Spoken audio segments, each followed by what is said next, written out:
Merci. Juste en attendant donc l'arrivée du chef du gouvernement, je vais demander peut-être à M.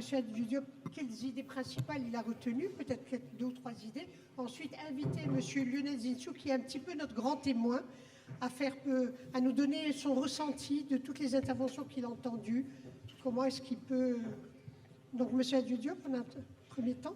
Merci. Donc peut-être effectivement, donc en synthèse et en ramasser donc les idées clés. Premier sujet sur l'industrialisation et le nouveau modèle. Il est clair qu'aujourd'hui, l'Afrique ne doit pas reproduire systématiquement les modèles tels que les modèles asiatiques ou européens d'industrialisation. Créer son propre modèle. Créer son propre modèle, c'est aujourd'hui construire sur ses potentiels, transformation des produits de proximité, bien entendu, que ce soit agricole ou minier ou autres produits et autres ressources naturelles. Deuxième élément, c'est de pouvoir être une source aussi de captage de la délocalisation industrielle internationale, mais de manière structurée en s'intégrant dans les chaînes de valeur mondiales et en créant aussi des chaînes de valeur régionales. Pour cela, bien sûr, il est important qu'il y ait un ensemble de mesures d'accompagnement. L'État doit jouer un rôle important en termes de vision, en termes de stratégie, en termes de prospective, mais il faut derrière aussi qu'on puisse avoir les financements nécessaires à tout ce système. Et dans les financements, il faut que les banques soient plus créatives pour pouvoir adresser des marchés qui ne sont pas les marchés classiques, qu'on ait aussi des acteurs intermédiaires entre les besoins de financement et les sources de financement, notamment des acteurs de la médiation et de l'intermédiation. On devrait aussi avoir plus d'action sur la formation étant un élément clé aujourd'hui.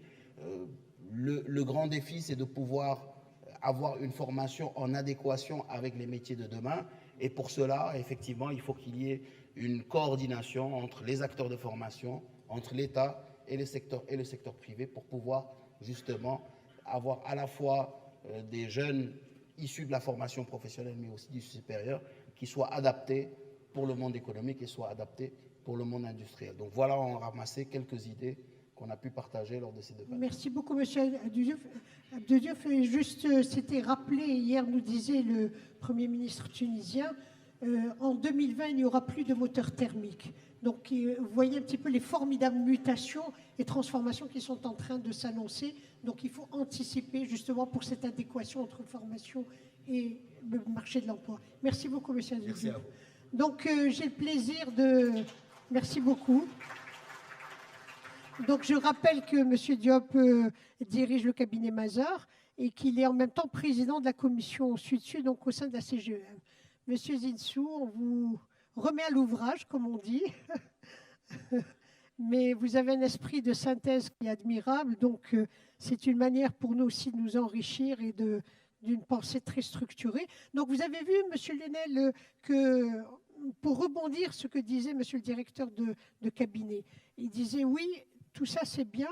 Il y a l'autofinancement en partie donc des investissements de l'Afrique, mais ce sont les TPE, PME qu'il faut absolument aider. Là, c'est le rôle des banques. C'est le rôle des banques. C'est peut-être, il faudrait passer à une autre échelle. Donc, M. Zinsou, un petit peu d'abord votre ressenti par rapport à ce que vous avez écouté et un peu focaliser sur cette histoire d'investissement. Merci, Madame. Donc je vais essayer de donner témoignage de ce qui m'a intéressé le plus. D'abord, je pense que c'est des débats de très grande qualité et que c'est des débats qui intéressent toute l'Afrique, même si nous sommes à des niveaux d'avancement différents dans nos modèles de développement. Mais je pense qu'il y a beaucoup à partager. Et comme l'a dit monsieur le directeur de cabinet, mais comme l'a dit aussi le président du patronat tchadien, on a vraiment des problèmes communs. On a des problèmes d'employabilité, on a des problèmes de financement, des problèmes génériques, et où on a beaucoup à apprendre de chaque pays. J'ai été très frappé par ce qui a été dit par Madame la directrice générale de l'école centrale de Casablanca. J'aime bien qu'on rappelle que l'école de Casablanca produit les majors des écoles centrales, c'est-à-dire que nous pouvons nous retrouver dans des formations d'excellence à un très haut niveau. Et on en a pas mal d'exemples, et qui sont de plus en plus partagés entre Africains. C'est-à-dire, votre objectif, c'est 30% d'ingénieurs de Centrale Casablanca venant d'Afrique subsaharienne.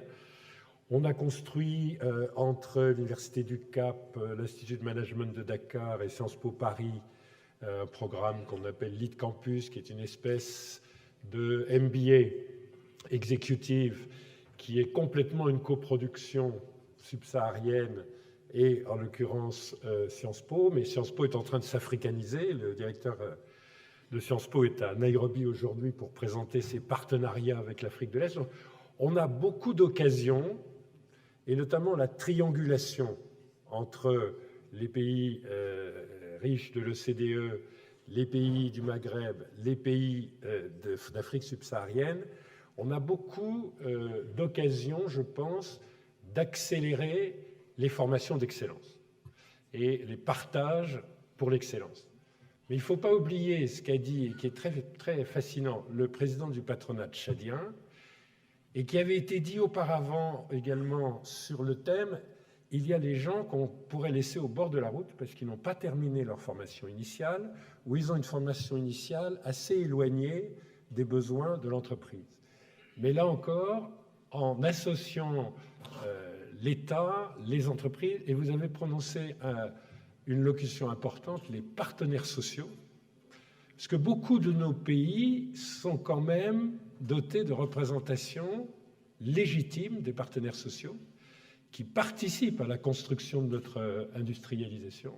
Il y a des syndicats à prendre en compte également avec la représentation patronale, mais à côté des formations d'excellence qui sont absolument nécessaires et qui peuvent se partager, la preuve en est rapportée, il y a l'employabilité de ceux qui pourraient être laissés pour compte.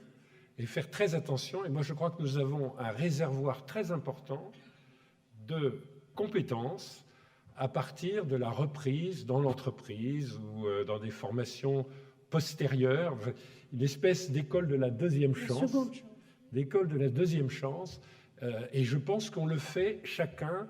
Moi j'ai créé dans mon pays d'origine une fondation d'une part et une entreprise à assez fort contenu de main-d'œuvre, qui est une entreprise de nettoyage industriel. Et effectivement, on fait un effort interne de formation.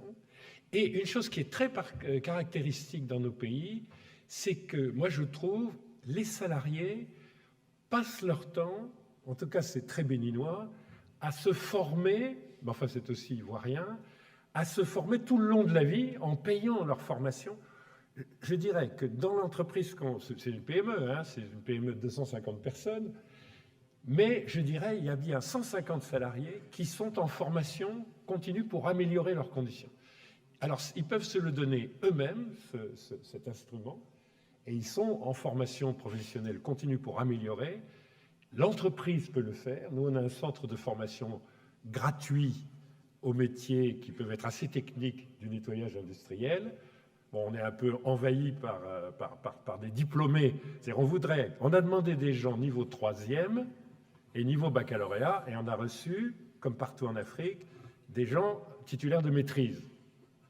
Il y a une différence entre niveau 3e et titulaire de maîtrise pour ce qui est de recevoir une formation.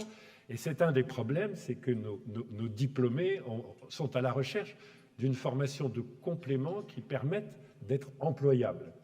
Mais ça peut être les salariés eux-mêmes, ça c'est un effort très important, ça peut être les entreprises, c'est un effort très important, et dans les meilleurs des cas, ça peut être l'État qui prend en compte ce genre de choses. Un mot qu'on n'a pas tellement prononcé, me semble-t-il, c'est celui de genre. Les femmes sont fondamentales dans le développement de toute l'Afrique, à énormément d'égards, notamment parce qu'elles gèrent les foyers, elles gèrent souvent l'épargne du foyer, notamment parce qu'elles forment les jeunes. Je salue l'arrivée des plus hautes autorités du royaume. Vous avez donc, et je vais terminer là-dessus, hein, vous avez donc... Et je pense que ce thème du genre est très important. nous avons remis, avec Madame la directrice générale de Centrale, des prix dans cette salle aux femmes entrepreneurs du Maroc, aux femmes cadres dirigeantes du Maroc, et c'était très très important par la qualité et le nombre des candidatures. Il faut rappeler aussi cela, que la politique du genre dans nos domaines de l'industrialisation est absolument fondamentale. C'est bon signe que l'école centrale soit dirigée par une femme, mais c'est aussi quelque chose sur quoi on aurait pu insister, parce que dans l'employabilité, il y a l'employabilité des jeunes femmes comme des jeunes gens. Et moi, je suis très frappé par le fait qu'il ne faut pas laisser se développer une fracture numérique entre hommes et femmes en Afrique. Et là encore, je reprendrai une expression tchadienne, qui est de dire, malgré tout, on ne sait pas exactement quelles sont les compétences dont on aura besoin demain. Donc il est normal qu'on adapte la formation. Mais on est sûr qu'elles seront en bonne partie numériques.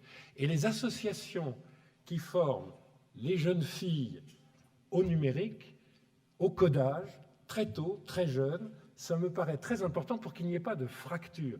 On n'ait pas une fracture numérique de genre et une fracture numérique entre l'Afrique et le reste du monde, parce que l'industrie aussi, ça va être beaucoup de la possibilité de s'adapter à cette nouvelle forme de la connaissance. Mais ce qui m'a frappé le plus, et je termine là-dessus, c'est le caractère extrêmement concret.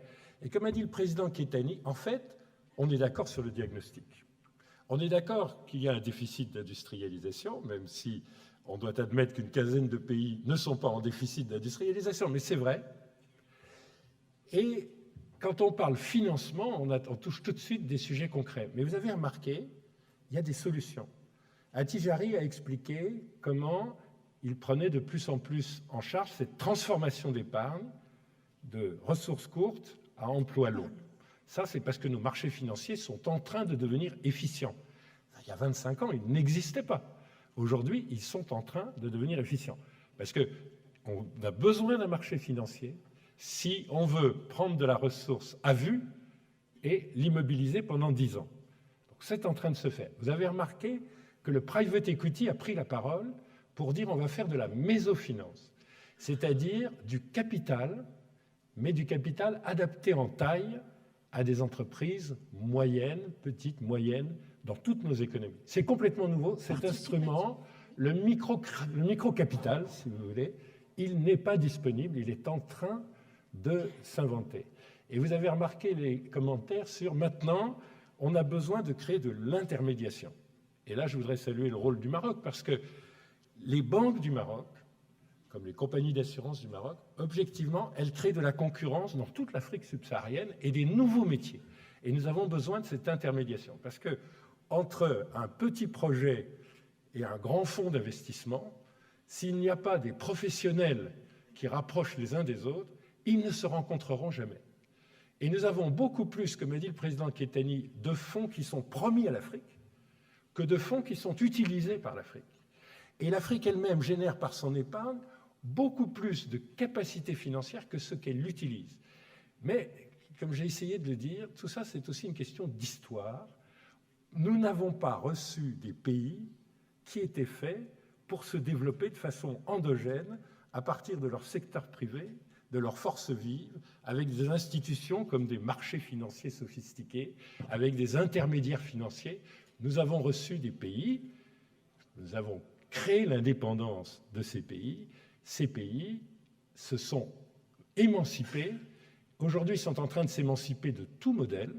Ils sont en train de créer leurs nouveaux instruments, mais l'histoire ne nous les a pas donnés. Et simplement, plus on se réunira tous entre Africains pour échanger les meilleures pratiques, on a entendu des choses extraordinaires sur l'énergie, on a entendu d'extraordinaires sur la formation, d'extraordinaire sur la capacité d'entraînement d'une vision politique. Et j'ai rendu à cet égard hommage à la vision de Sa Majesté, mais je pourrais faire exactement la même chose avec la Côte d'Ivoire, qui ne fait pas 9% de croissance par hasard. Et donc, plus on sera à partager ces meilleurs exemples, ces meilleures pratiques de l'industrialisation, et plus on ira vite, conscient du fait qu'il n'y a que l'Afrique qui soit en train d'écrire l'histoire de l'Afrique. Merci beaucoup, monsieur le journaliste.